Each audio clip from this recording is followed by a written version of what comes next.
l'honor de comptar amb el senyor Francesc Cabana.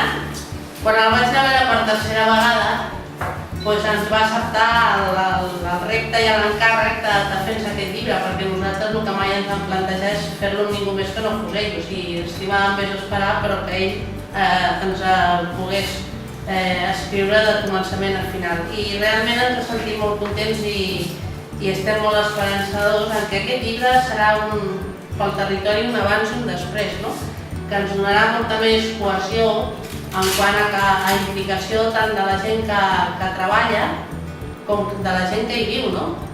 Ja la coneixia, la història l'he ignorat, però m'ha impressionat a mesura que hi he anat entrant. Diria que el llibre en aquest moment està fet al 75% aproximadament. El que m'ha impressionat és veure que la transformació que ha sofert aquesta comarca en els últims 30-40 anys. Jo espero que serà una lectura i un llibre de fàcil lectura i interessant, és a dir, amb nom i cognoms. Jo li deia a la senyora Rosa Fillol, per exemple, que una de les coses que hi poso són les persones que tenien telèfon l'any 1923.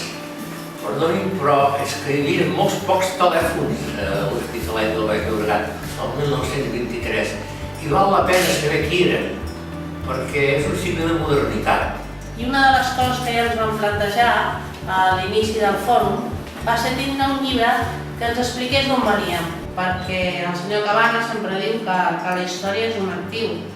I jo crec que en aquest territori la història econòmica es desconeix i per tant tenim un actiu que no l'hem posat en balanç, que és un gran desconegut. La indústria petroliera espanyola neix amb una empresa que es diu Sabadell i Henry.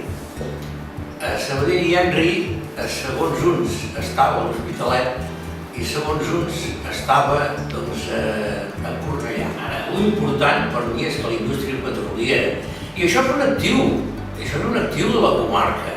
És a dir, la primera refineria de petroli que hi ha a Espanya moderna és la de Sabadell i Henry. Hem volgut que fos d'alguna manera fet o imprimit per algú del territori i és Ediciones Rondas. I, de moment la Diputació farà una distribució i la gran part de la distribució la farem nosaltres.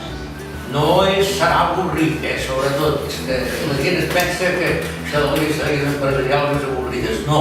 Qualsevol interès que pugui tindre persones o entitats o empreses es poden dirigir a nosaltres, que els farem arribar el llibre sense cap problema. Cap a la primavera del 2014 estarà al carrer el llibre que es dirà Hospitalet del Baix Llobregat, una història empresarial. Gràcies.